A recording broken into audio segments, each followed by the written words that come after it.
Been a little bit since I've posted a real video on here. I've been kind of low-key posting a lot lately, but on short form, like TikTok. So I'll plug that in here and get you guys to follow that, because kind of been talking about some good stuff, whatever. Pretty much in this video, I felt like this was an appropriate video to make a long-term video for, because it's the kind of thing I would ideally like to look back on someday.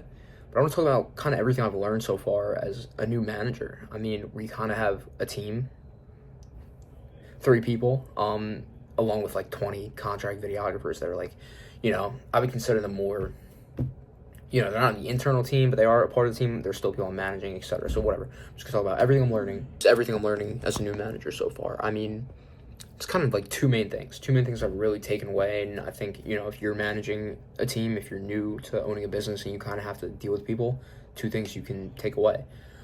The first thing would be and this one sucks from a control freak, but I kind of owned up to the fact that if I don't, then the business will never grow. So you kind of have to suffer with it. You have to let people make mistakes. As uncomfortable that is, you have to let people suck.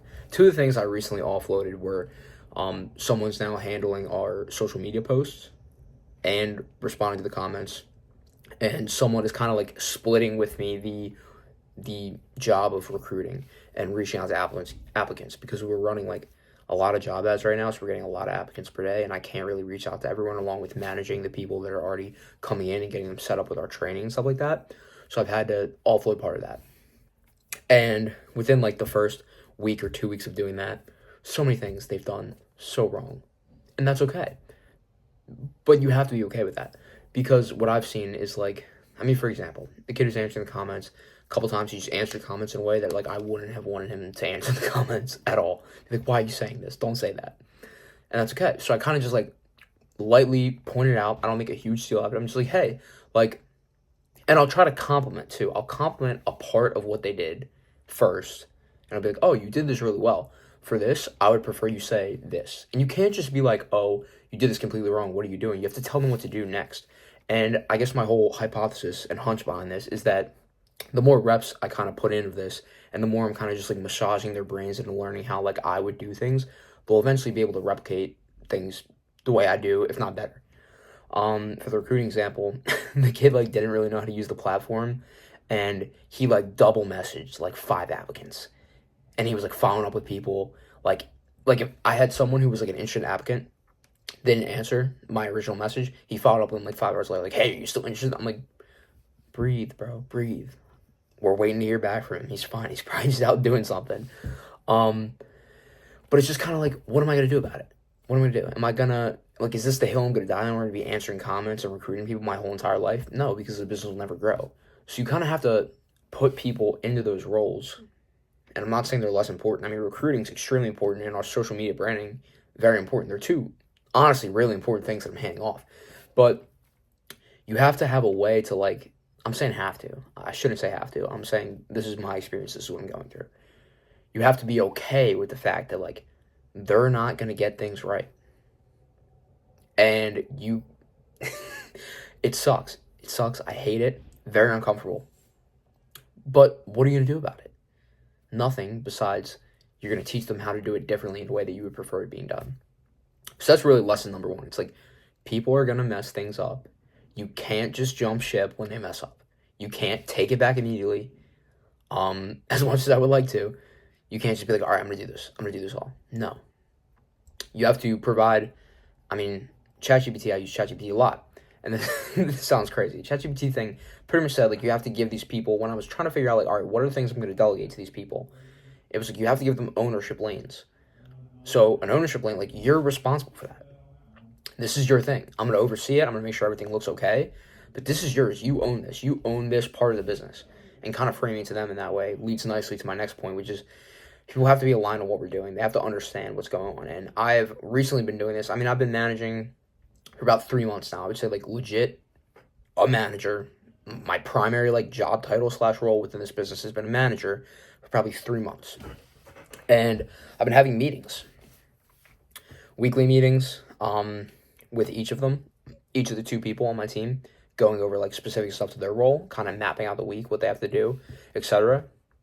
And that's been really helpful, just as far as okay, what actually needs to get done.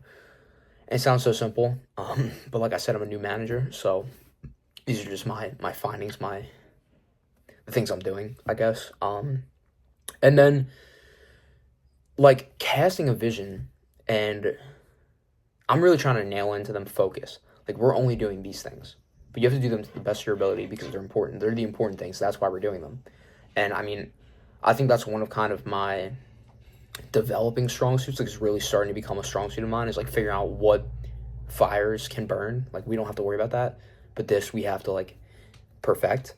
I'm getting kind of good at that. So what I've been doing is just making like basic like PowerPoint presentations where I'll go over it with them. I'm like, okay, like get them fired up, get them excited, kind of cast like, okay, this is what we have to do. This is what success looks like if we do it right. And this is where we could get to. Like this is what the result would be if we do it right. So there's like the actual steps that we have to work on. Then what kind of metrics can we measure to see that it like went right? And what's the final like, okay, this is the one thing that if we achieve this, we know we did all this right. So it's been helpful. And I think just really becoming like culturally demandative. That's not a word. Culturally demanding. Like this is how we do things here. You're gonna do it this way, or it's not gonna work. But they also have to understand the why behind why you're doing it that way. I don't know. I'm kind of just talking. But those are the two things. It's like you have to be able to accept the fact that people are going to make mistakes, but then you have to quickly kind of pivot them into the other direction of like, okay, this is what you should do next time. I really didn't prefer the way you did this, so here's how I would do it, and then you kind of see if they respond to that. Which in this case, I don't really know yet because these are like very early problems that are occurring. I've definitely seen that with the contract videographers that we're training. We're putting them through a whole training process, and that's kind of the whole gist behind it. It's like, okay, you're going to go out to these games, you're going to do these shoots. I even said what my business is, but if you're watching this far in this video, you've been here for a while, you know I own a hockey media business, you know we're doing about $15K per month in revenue, you know we're trying to get to $100K per month in revenue. That's just kind of the metric I would like to measure it on, mainly because I kind of envision what the business is going to look like that level, not necessarily like, oh, I need $100K per month in revenue. I just kind of envision like the scale that we'll be operating at when we're doing 100K per month revenue. So that's why that's my goal. And yeah, the current constraint of our business is we don't have enough videographers, so that's the focus right now. Heading into the season where that will become more of an advertising focus because we're switching over from supply constrained to demand constrained the second the season starts. Call you up there, right? All right. So back to what I was saying. You have to let people screw things up and then kindly direct them into not screwing things up next time. And you also have to be able to clearly cast what you need from people and why you need it from them. And the whole vision behind it, the whole goals behind it. And what I mean by culturally demanding is like we have 3 core values, and I try to relate their tasks to those core values.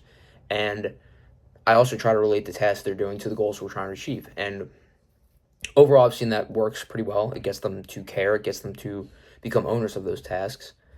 And yeah, those are my learnings so far. So I'm going to continue to apply it because it seems like it's working decently well. And I think like the real part of this video is letting people screw up. That's something I've never been good at. I'm definitely a control freak. I definitely hated that, and it kind of held me back in parts where I'd be like, okay, let me just do this. Let me just take this back from you. But being like allowing people to kind of screw things up, it's the same exact way I've learned everything, right? So it's kind of silly. It's like, okay, the whole, like, all the knowledge I have, all the skills I have come from screwing things up. But then when you delegate things to people in your business, you're not going to let them screw things up. How else are they going to learn? It's silly. The logic, it's backwards. So that's kind of what I've tried to internalize, and that's made a big difference in managing and growing. Like, the one kid came in with practically 0 skill sets. And now I have him, like, he's learned a lot in the month and a half that he's been working with us.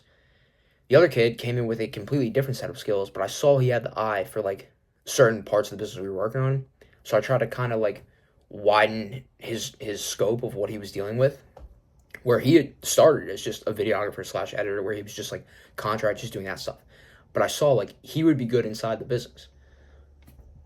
So now I'm just letting him screw up and learn. Screw up within reason, of course. It's not damaging our brand in any way. It's not, screwing things up terribly, which is why like I'm kind of keeping the customer stuff to my end because I know that's what's most important. But these kind of like side functions of the business, learn it now. I don't know. It's working well. I just talked for 9 minutes about this straight, which is kind of crazy. And that's what I got. Definitely follow the short form account because I'm posting a lot on there lately. And yeah, that's what I got for today. Things are going well. I'm going to try to post on here more often. I say that all the time, but I really have been posting multiple times every single day on the short form stuff. So I'll start posting those shorts on here too because I've kind of already been on TikTok. But yeah, follow along. Things are going to get real crazy real fast here as we move into the hockey season. It's July 14th right now, and I'm already feeling the pressure, but I love it. So let's do it.